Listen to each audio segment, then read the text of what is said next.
A brand is more than just a logo. And as you rightly say, it is an identity. It's the overall feeling and public identity of your business. The way it looks, the way it feels, it comes across to people, and it shows up in everything you do, whenever you communicate with externals and even with your own team. It's about more than just things you can see.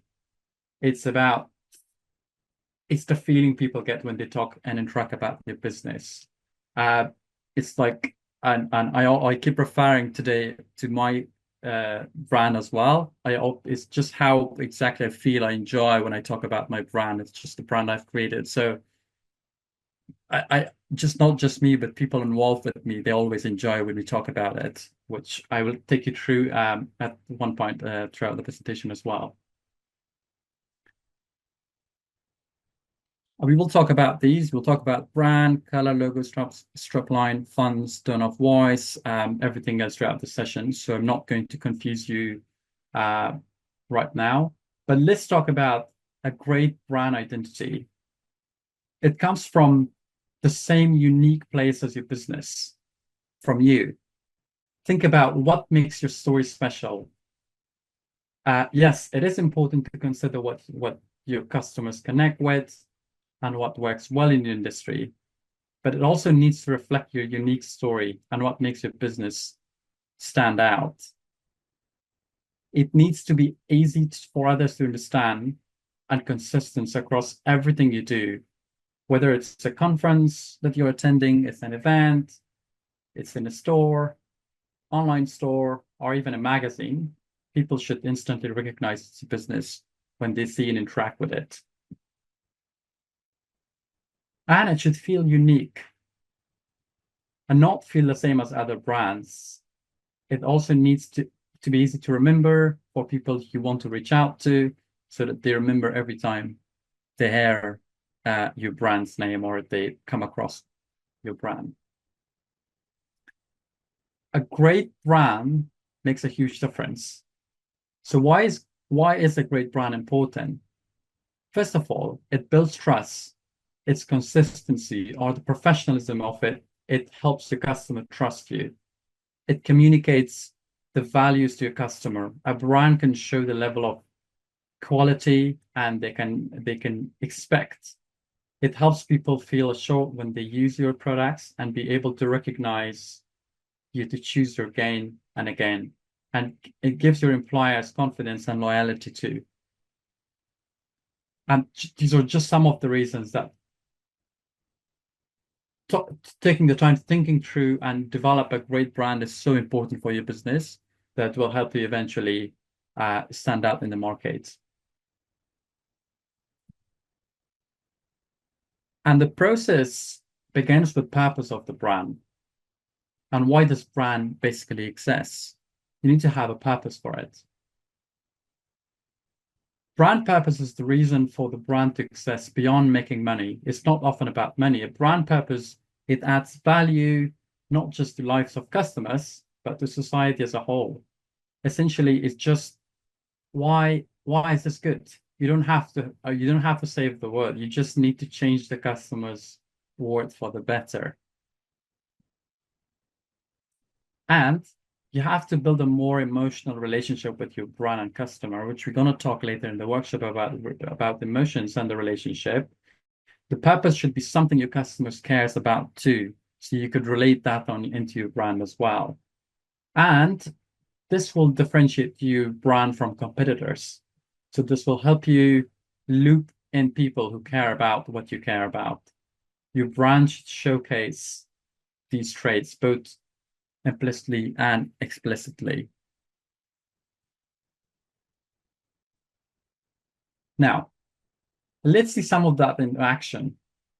One of the cool things about branding is that actually anyone can do it and anyone can get it because we're all consumers and we're all target customers and we're exposed to hundreds of these brands anytime we enter a marketplace, a supermarket, whether it's in person or online, especially now it's Black Friday, so most of us will be exploring so many brands at a time, but they helps us make decisions, whether it's conscious decision or not? Let's put into the eyes of the customer. Walking down a supermarket and we see lots of peanut butters. So many options. Obviously, there's a smooth and chunky, but most brands offer both. Let's assume all of these are chunky and we're looking at 3 chunky peanut butters. How do we choose which one? And I want to hear from you entrepreneurs today, at least from 2 of you, please. Which one would you choose and why? Yes, go ahead. I know we have a hand raised. So Oops. Sorry. right. So I'm torn between the Whole Earth and the Justins because I prefer organic ingredients when consuming, but I know that the one in the middle has some additives. I think it has palm oil. So I need to read it because it might be there. But Mhm. the brand on the right looks like I could trust it, even though I don't know.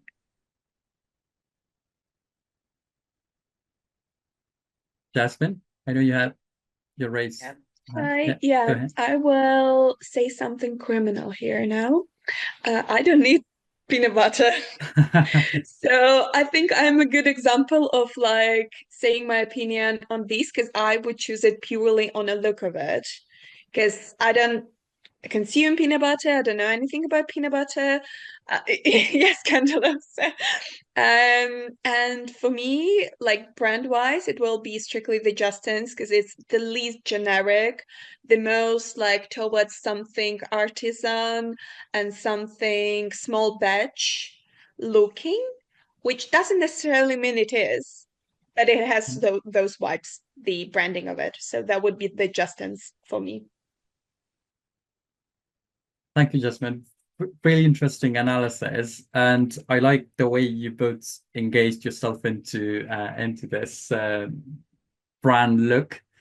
Uh, there were, I agree with you, and I want to discuss about these 3 brands very quickly with you now. And so the key points about, let's talk about the Skippy uh, brand now.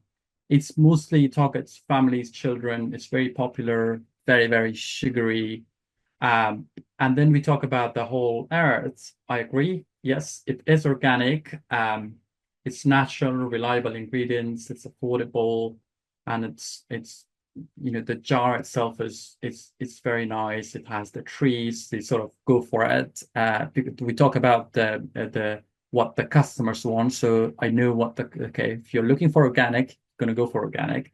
And if you talk about the Justins, so this is very, it's sort of it has that minimal design. The product's so good that it speaks for itself.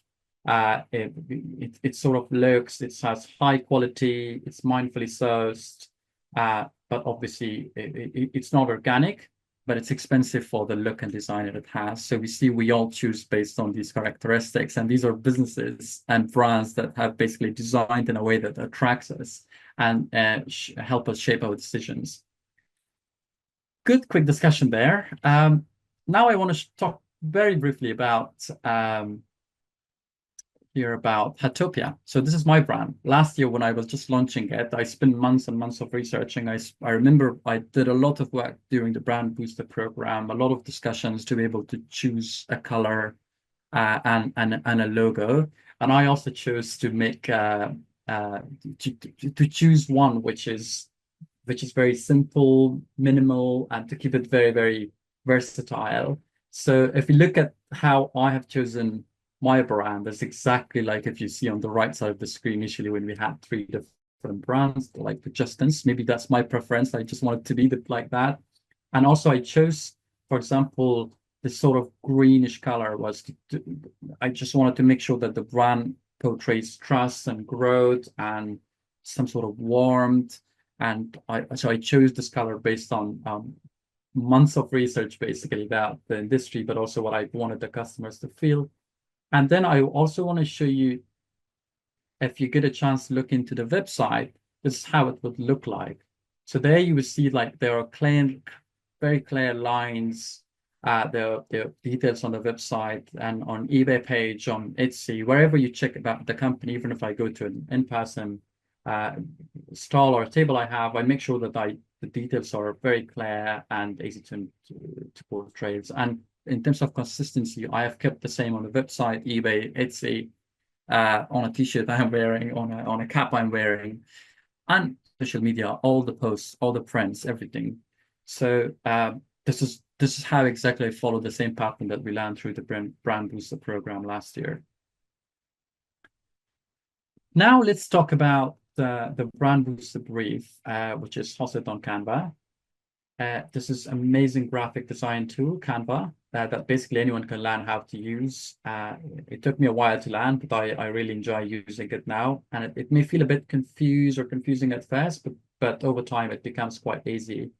So we also have a couple of TERN skill workshops that are dedicated to getting really good at it. And I think Fred can hopefully share some of the recordings or share their workshop details later. You all would have been also prompted to make a Canva account, which is completely free for your TERN coach. They've also created Brand Booster Brief tool just for you and shared with you already, so you will have access to those.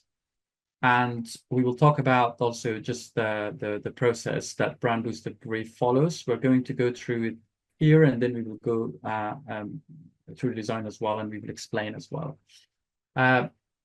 So as you can see, you're going to have a mood board style reference, brand purpose. You're going to, by the number, brand emotions. You're going to talk about brand name and font choice, color, logo design, photography, social media, and then you're going to choose marketing assets as well, which you can use for social